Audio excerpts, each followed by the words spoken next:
Ilocos Sur. Yes, tama po. Nasa Ilocos Sur po kami ngayon. At meron tayong isang epic ride today.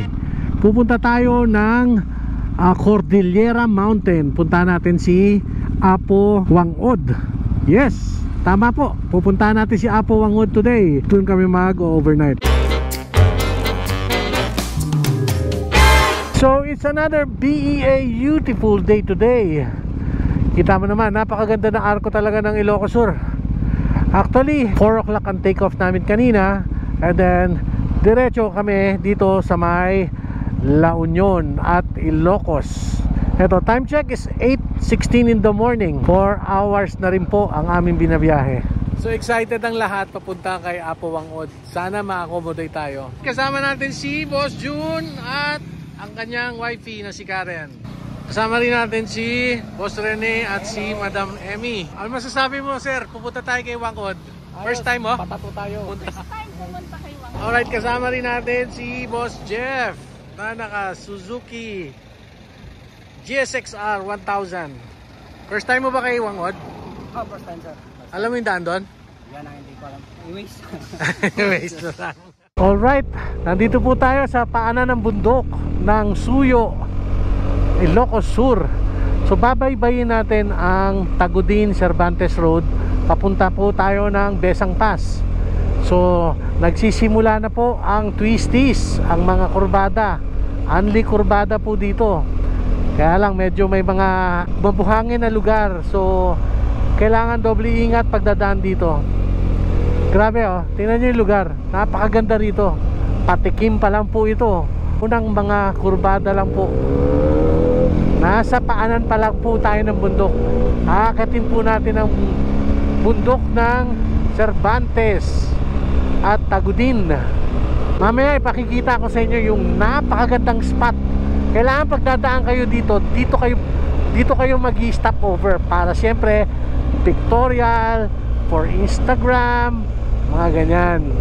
Napaka-instagrammable talaga ng lugar.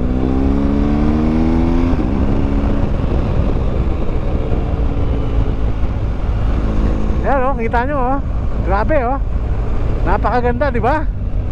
So, kung meron kayong plano mag-bike, mag-motor papunta ng Ilocos, try nyo dito, Tagudin Cervantes Road. Dumaan na kayo kahit sa Besang Pass. Maganda po yung yung spot na yun. Tatawirin natin yung bundok na yun. Parang aakatin yun para makapunta po sa Sagada, sa Cordillera Mountains, Bontoc Peninsula. Aakatin po natin yun. Makikita nyo po mamaya, nasa tuktok po tayo nyan.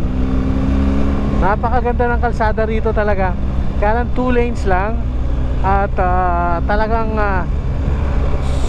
ang view is masasabing suwabing-suwabe. Nakikita nyo yan, no? Grabe yan, no? Grabe yung zigzag na yan. Yan ang aakyatin natin. Zigzag siya tapos paakyat. Papunta po tayo ng Besang Pass. 9.6 km po mararating natin ang Besang Pass. Ang oras ay 9:30 in the morning. Look at that. Grabe, oh. Patikim pa lang yan. Mamaya busog na busog kayo sigurado sa ganda ng tanawin dito sa Mountain Province. Grabe, oh. Grabe yung sikong-siko yung mga kurbada. Masarap puntahan yan. Grabe. Ayos yan, ah. Dito raw yun, oh. Masarap puntahan yan. Alright, nandito na tayo sa may bandang gitna ng bundok. Kita nyo naman ang zigzag dito. Wala pong katapusan ng zigzag dito. Grabe. Magsasawa at magsasawa po kayo. Napakaganda ng tanawin dito, oh. Look at that. Parang wala sa Pilipinas. So medyo landslide prone area lang po itong lugar na to. Kaya mas maganda pong pumunta rito kapag hindi po tag-ulan. Kaya nakikita nyo po, meron po mga buhangin at mga malilit na bato ang kalsada. Pero nawawala rin naman siya eventually. Look at that. Grabe, oh. Parang wala sa Pilipinas. Bomba raw. At least pagbigyan natin yung mga request. Tingnan mo naman to. Tingnan mo naman talaga. Suwabing suwabe oh. Masasabi ko pong isang bike destination na naman po itong lugar na to. Ano, marami lang din mga warnings oh. Caution, falling rocks area. Woo!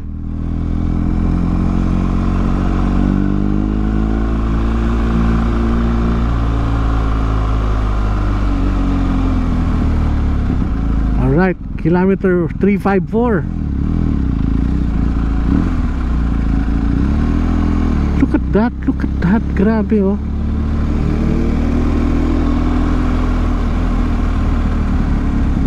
Paulit-ulit kong sasabihin na napakagandang lugar to. Hindi ako magsasawang sabihin po ito. Ayan, meron mga kalsada na mga natitipak dito.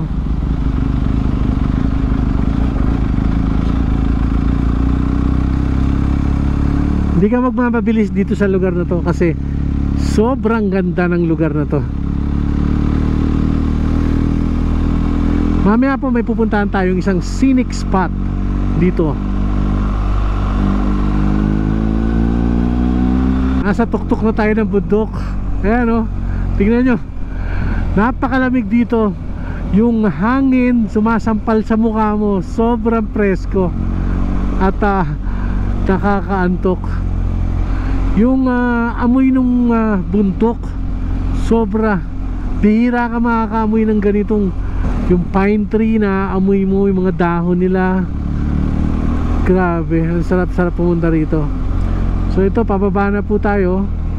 At I think diretso to ng Tagudin.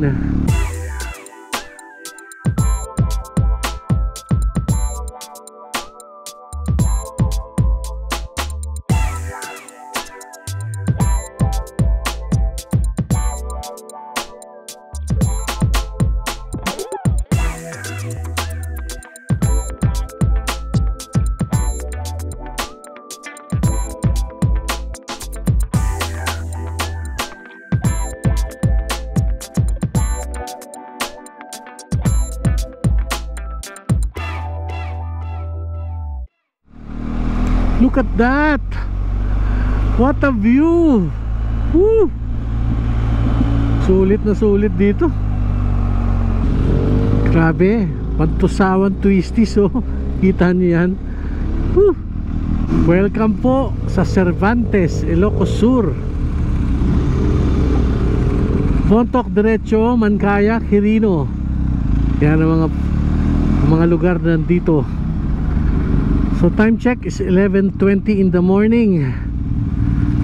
Nagpahinga kami kanina doon sa taas ng bundok. Sobrang lamig. Ngayon medyo mainit na ang panahon. Sarap.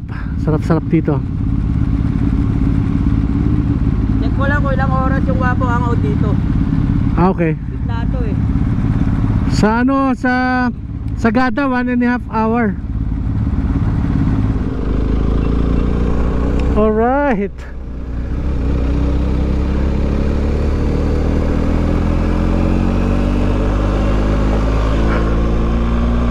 Napakaganda rito. So medyo umiinit na ang panahon kasi nasa baba na tayo ng bundok. So, tapos aakyat na naman tayo nito papunta ng Sagada. So lalamig na naman. Ni-research ko kagabi sa nagsi-16 degrees daw eh dito sa may Sagada. So medyo malamig. Kaya nagdala kami ng mga pangginaw na damit. Sagada Cave nandun. Bontoc, mukhang didiretso na tayo sa Bontoc. 53.4 kilometers. Medyo chill ride lang ang takbuhan namin kasi syempre we have to enjoy the views. Kailangan ma-enjoy natin ang mga tanawin dito eh. So may mga picture taking, yan, nagpalipad ng drone, yan. Kasi kung tatakbuhin mo lang, ay kambing, kilawin, kaldereta. You know, huwag kayong tatawid ha. Huwag kayong tatawid. Relax lang kayo dyan. 11:30 in the morning dito Siguro meron mga 1 hour and a half na lang papunta doon kay Apo Wangod. You know, look at that.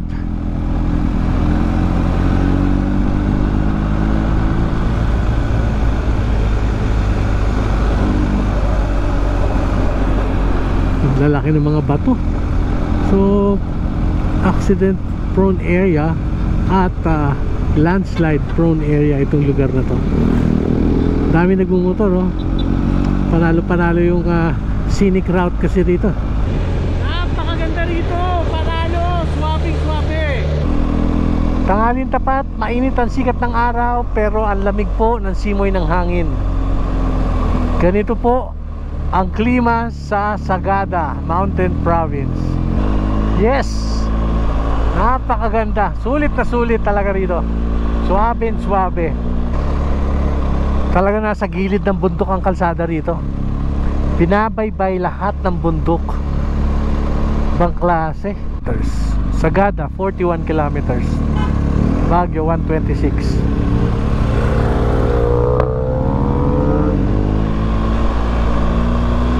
So may 41 kilometers pa tayo papunta ng Sagada. So akyatan po ito. Akyat na naman tayo ng bundok.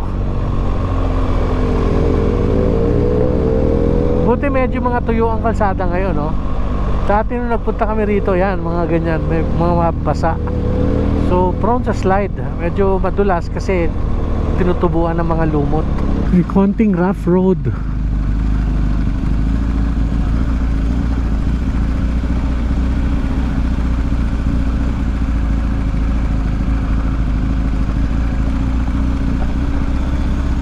Konti ba to o mahaba? Mukhang mahaba, ah.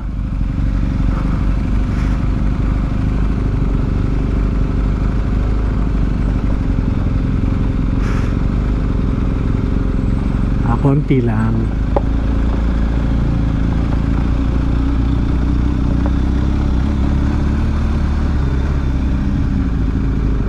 Sagada Cave, 30 kilometers. Lapit na tayo. Doon na tayo magla-lunch. Kailangan makatawag kami sa Buskalan para magkaroon kami ng reservation para makasigurado.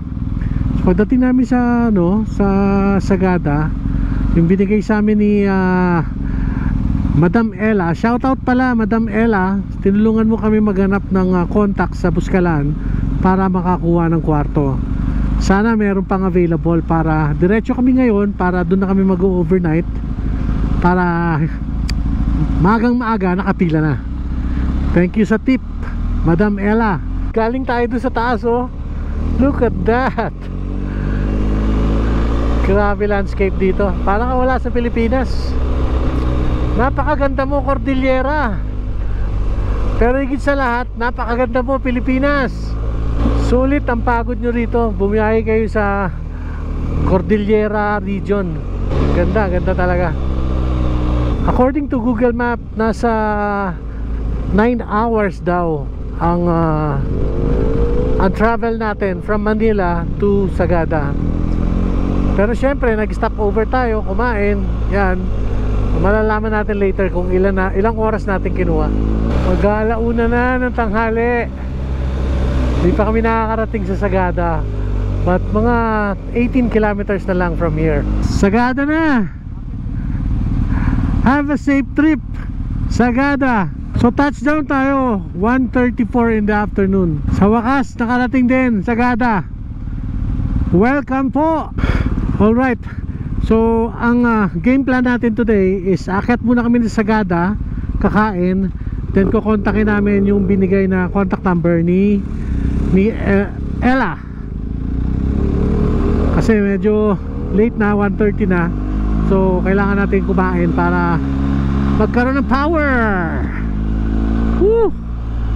Sagada! Here we go! Mabato ang kalsada. Delikado.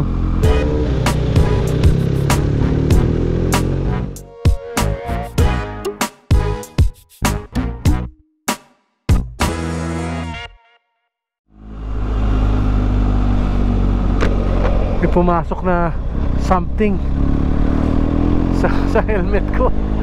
Ay nako, sana hindi bubuyog. Shoe fly, don't bother me.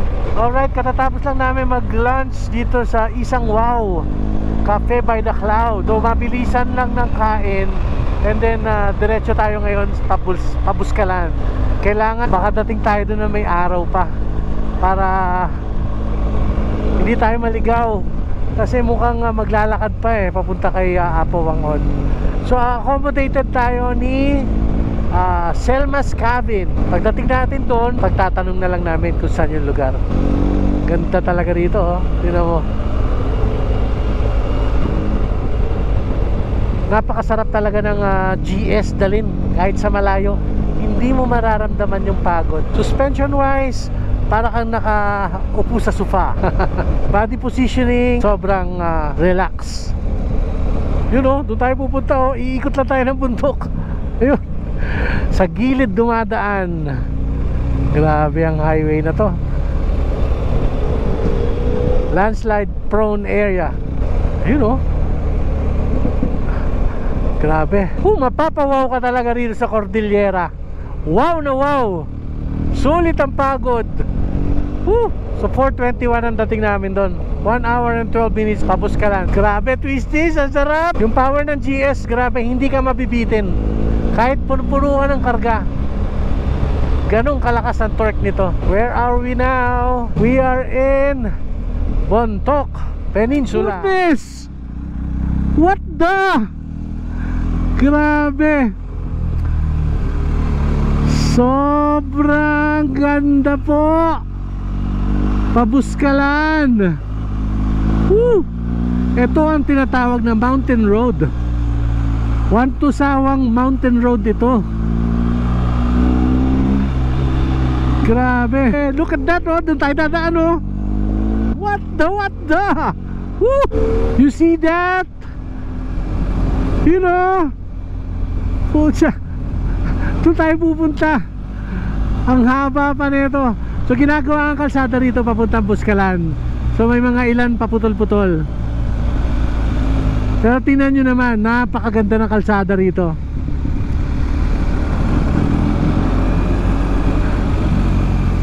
Grabe. Look, oh. Woo! Panalong-panalo dito. Medyo delikado lang ang kalsada rito kasi wala pa mga harang. So bangin na po yan. Ito yan, bangin na yan. So magkamali ka lang, one miss you die. So ingat lang, huwag masyadong magpakasaya. Huwag ma-carried away sa ganda ng tanawin, sa ganda ng kalsada. Ingat po, mag-ingat din po. Kapag malaglag ka dyan, hindi mo alam kung saan ka pupulutin. Ang ganda mo, Buskalan! Grabe, napakaganda ng kalsada rito papuntang Buskalan. Ito, bangin na itong kabila, oh. Mukhang sandali lang, maliit lang to, oh. Ayun, bangin, oh. Look at that. Grabe, bangin na yan, oh. Imaginein mo, isang oras ka na nagmamaneho sa tabi ng bangin. Look at that, look at that, look at that.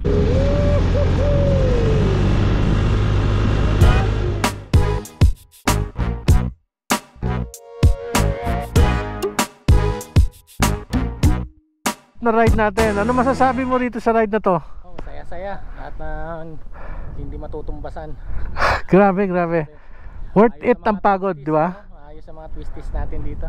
Kahit 9 hours. Walang Parang 4 hours lang, no? Oo. Sobrang bilis. So sobrang sarap ng tanawin talaga. Grabe. Oo. Nature tayo. Lalo sa mga nature lover. Ito ang tinatawag na quality ride. Buskalan Tattoo Village. Alright, touchdown. Nandito na po tayo sa Buskalan.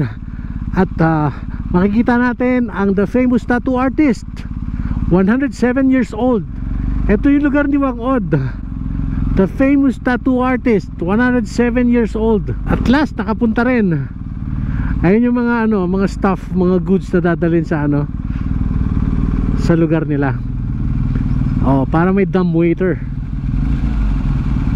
So maglalakad tayo from here to there. Hindi ko lang alam kung ilang minuto yan. So maghanap ng parking para secured ang motorsiklo natin. Buskalan Information and Registration Center.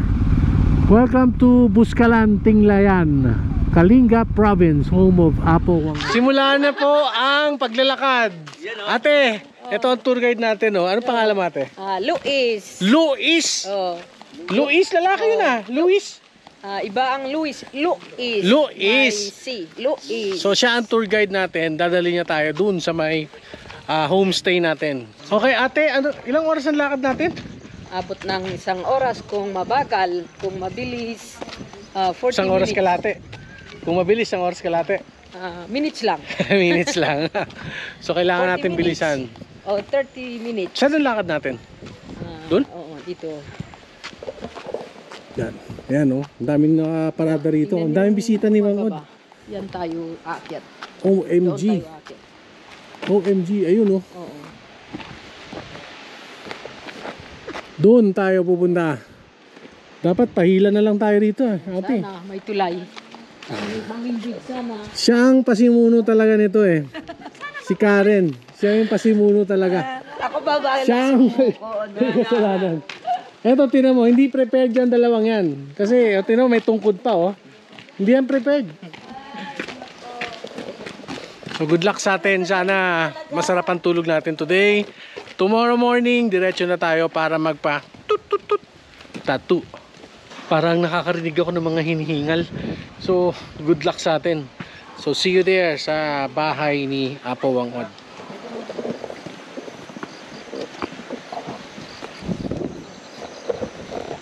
At least meron mga hagdanan dito.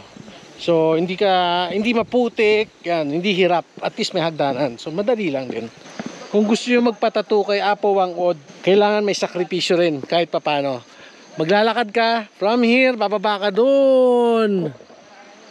Ayan, oh, lalim yan, oh. Tapos akit ka doon hanggang doon.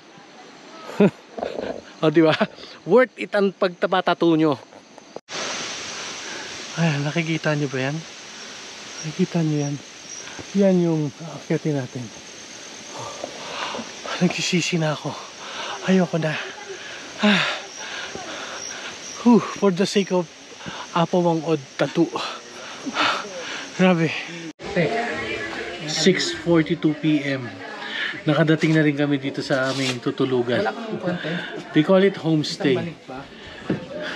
So you do the math. Anong oras kami makiat? Anong oras kami nakarating? Grabe. Ang ganda ng ride natin, pero mas malapit dito sa village ni Wangod. Kaya lang, you have to sacrifice. Lalakad ka. Exercise. So, 7 kami lahat total. 2 pares, isang mag-ama, tsaka ako, scorer. 7 kami sa isang bahay. So may 2 kwarto at isang maliit na sala. Doon kami magsisiksikan. 400 each overnight. Not bad. So mamaya, good luck sa lamig. Good luck sa hilik kasi lahat pagod. Good luck talaga. See you tomorrow. Good night. Good morning. Dito kami sa bahay ni ito yung bahay ni Wangod. Yan. 6:30 in the morning, nakapila na kami para magpa-signature sa kanya. Ganito kadami yung dito, tao. 7 pala ng umaga.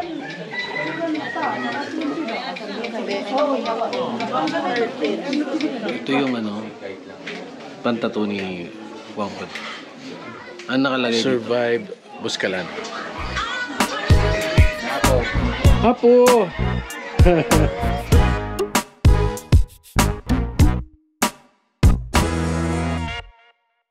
Sobrang init na ng panahon ngayon, pati yung mga tao mainit na rin ang ulo. So maraming mga nakakasingit. So relax lang talaga. Huwag magpadala sa init ng panahon. Simple lang ang buhay dito. Dito kami nakatira ngayon sa isang bahay. Ilang kami? 7. So yung baba, that is the kitchen, dining. Tapos yung taas, puro kwarto lang. Ang toilet sa baba din. Iikot ka pa sa kabila. Ang rate nito is 400 pesos a night per person. Thank you very much, Buskalan, for accommodating us, especially dito sa bahay na to. Thank you very much pag tour guide sa amin, Ate Luis.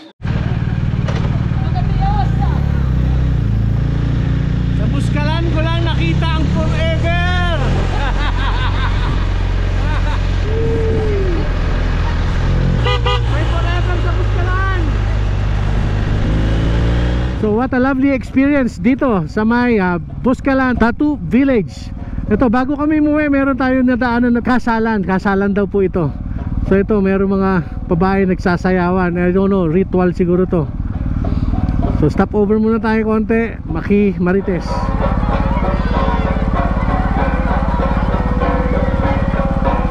Gagaling nyo sumayaw ah. Okay, let's go. Thank you, thank you. Ganito ang kasalan dito sa may Buscalan. Ang daming imbitado oh. Siguro ilang baboy, ilang baka ang tinumba rito. Alright, see you again Buscalan. We have a wonderful overnight stay here at Buscalan Tattoo Village. What an adventure, Buscalan. Napakaganda mo.